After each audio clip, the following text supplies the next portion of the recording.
How are you doing today, sir? I am doing very well, Steve. Are you well?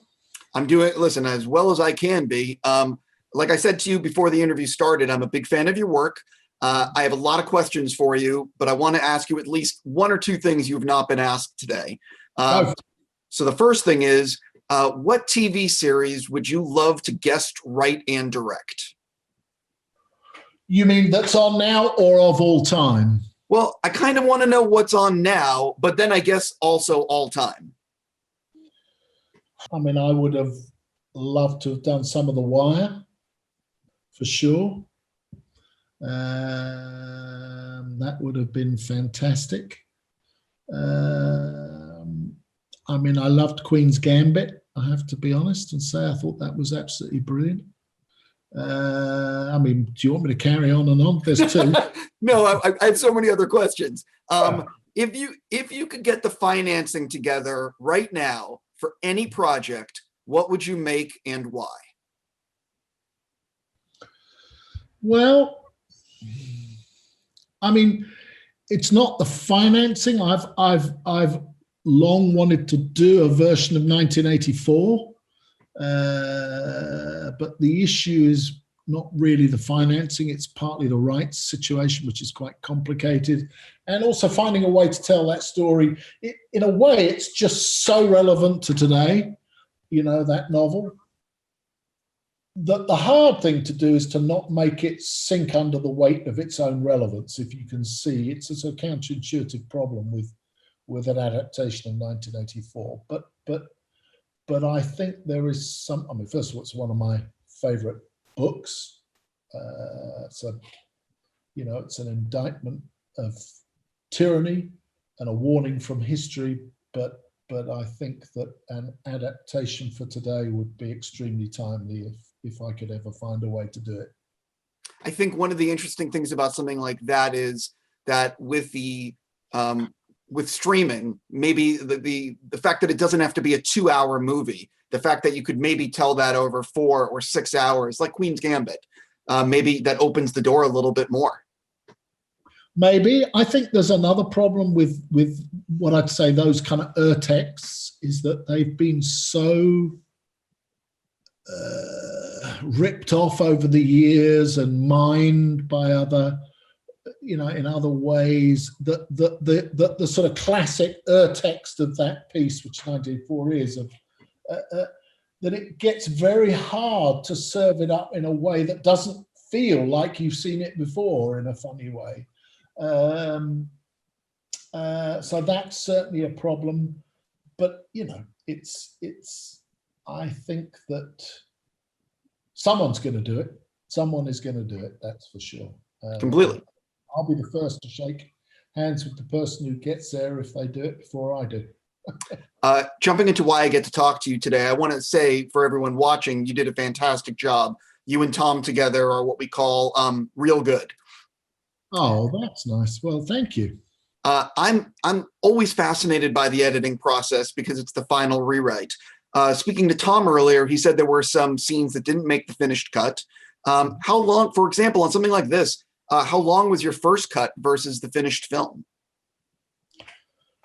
I think, I can't remember exactly. I think we probably took 30 minutes out, something like that. There were a few scenes that we took out for sure. Sometimes you find when you shoot a movie that you've got that scene already, that actually a scene that you thought was very different turns out to be the same as something you've already got. I mean, it's a mysterious and wondrous process, editing, because it's the moment when your film starts to take shape. And I was very lucky to have Billy Goldenberg, obviously the great Billy Goldenberg. This is our second film together, and he does such a beautiful job of finding the film that you most dreamt of when you started, you know. And I can't pay him a higher tribute than that, because it takes, first of all, it takes great storytelling gifts on the behalf of the editor, and great taste and judgment, and beautiful, obviously, technical ability. But ultimately, you have to have a sensitivity to what the intent of the filmmaker is, because you're roped together, you know, on the mountain face, climbing it together. It's the journey only you and your editor can take ultimately towards what the finished piece is. And it's a relationship that has to be based on mutual shared sense of where the story ultimately lies, and a willingness to be clear-eyed about what you've actually got and what you don't actually have, why you didn't get things that you thought were important and maybe they aren't important, and how you can most put to best effect things that were important that you do have, if that makes sense. And it's a beautiful relationship of music making, cutting a film together, you know. And I'm always struck by the way every film for a filmmaker is a descent into the despair of your first assembly, and then a hand over hand ascent to the summit of at least something you hope will be passable. And sometimes when you've got a great editor, it's better than that. I've spoken to a lot of filmmakers that talk about how after watching their first cut, that all they're thinking about is, why did I decide to become a filmmaker? Because I'm fucking terrible at it. Totally. I'm finished. I'll never work again. What did I ever think I was doing on this film? Oh my God, this is going to be unreleasable. I mean, all those things always go through your mind. There are certain truths about filmmaking. Rushes are always genius. First assemblies always want to make you slit your throat. And the finished film, when you get there, is always somewhere between those two poles. And you're right. It's the final draft of the movie. And yeah, I don't think enough people actually understand the significance of editing and what that is to movies. But I want to switch into something. I want to switch into something else real quick. No matter how much time and money you have to make any movie, you're always going to be up against the limitations of something. So can you sort of talk about the limitations you had on News of the World and the obstacles you had to overcome? Films are always best when there are limitations, in my experience. And that's one of the things, you know, if I go to film school and talk to young directors, that's one of the things you have to try and get across, is that boundaries are your friend, not your enemy, because a movie is made in a time and place, in a context, within parameters. Whether those parameters are personal or financial, or ones of time, or ones of you know, physical space, whatever it is, those parameters are where you make your film. And if you can embrace your parameters, you that's where the filmmaking lies. That's where you have to surmount those challenges, and the film becomes alive because you do. And in this case, what were the parameters? What were the boundaries? What were the challenges? The challenges were that this took place in a grand, mythic, hostile environment, and we shot it in that environment. And that meant that we were months out in the desert of New Mexico. And, you know, you're going to locations like the place where the shootout takes place, where you're going, having to rope yourself up, the whole crew, for 2 hours in the morning, and rope yourself on because it's very dangerous and you're high up and there's huge granite rocks and, you know, rattlesnakes and all the rest of it.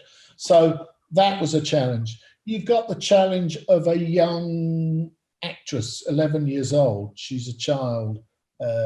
She's got a huge part. She's got to go toe to toe with Tom Hanks, and she has to tell the story of her double orphaning, if I can put it that way, without the luxury of flashback. She has to tell it through, not and without the luxury of many words either. She has to tell it through the power of her empathetic acting. So that was a boundary, and she transcended that magnificently. You've got always the pressure of time and money and the need to lead your crew and your cast. In this story, you've got the particular demands, because it's a road movie in a sense. It's an odyssey, it's a journey. Part of that form means that the relationship between the newsreader kid, Tom Hanks, and the little girl, Johanna, Helena Zengel, takes place as they meet characters along the way. It's not a movie where you have a cast of characters who run through the film. You meet a character, they fall away because the journey moves on. You meet another character, they fall away. And each of those characters, you have to shape those parts so that they are both specific to that character, but seen born out of the world or out of the landscape of the film. And each character only has a limited amount of time for you to tell the arc of their story, for you to really believe them. So, you meet that young boy Callie in the Buffalo station, in Durand. And in the course of that relationship, you have to learn how his brother was killed by the town boss, how he's lost and vulnerable, how he's lit up by the power of kids' storytelling, and how he ultimately takes his revenge, how he then moves off with Kid and Johanna and wants to be with them because he's lonely. But most of all, what he wants and needs, as Kid realizes, is a better future, and he can only find that on his own. And that's a touching and beautiful story that takes place over, 4 or 5 scenes? Nothing really. But you have to feel that these characters, you're comfortable with them when they come in the story, and you're comfortable with them leaving the story in quite short order. So that's a technical challenge of the form. And then I think the other issue was, with a film like this, you've got a number of elements that you have to balance. You have to balance the fact that it's a journey in 1870. So they're not driving fast cars. It's going to be the journey on a wagon through a large landscape. That's got its own pace. But you've got to intersperse that with moments of high excitement and adventure. And you've also got to pepper it with jeopardy that feels real. And you've got to convey a landscape that feels true to those times, that doesn't duck the difficult areas of what 1870 was all about. And ultimately, you've got to convey loss in a way that's truthful and powerful and emotional. And then lastly,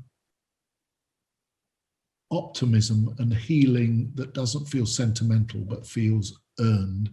And that's to do with the magnificent acting at the heart of this, the magnificent relationship, that they can chart that excitement, that sense of danger, that jeopardy, that developing relationship, that developing love that they begin, the protection that Kid feels for this child, and the love that she obviously starts to feel for him as a father, and ultimately for it to pay off in optimism, because the film is about the healing power of storytelling, and also that these two ordinary people, they're not famous people, nobody knows who they are.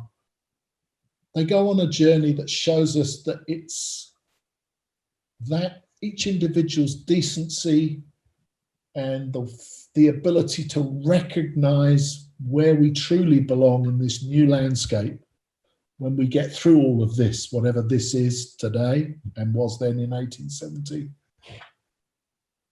There's more that binds us together than doesn't. That's really where you get to. And to make that feel believable and earned and emotional and true and unsentimental, but moving and optimistic. That's the challenge of this movie. Well, I'll say you did it. And thank you for that great answer. And again, wish you nothing but the best. Thank you so much for your time. Thank you.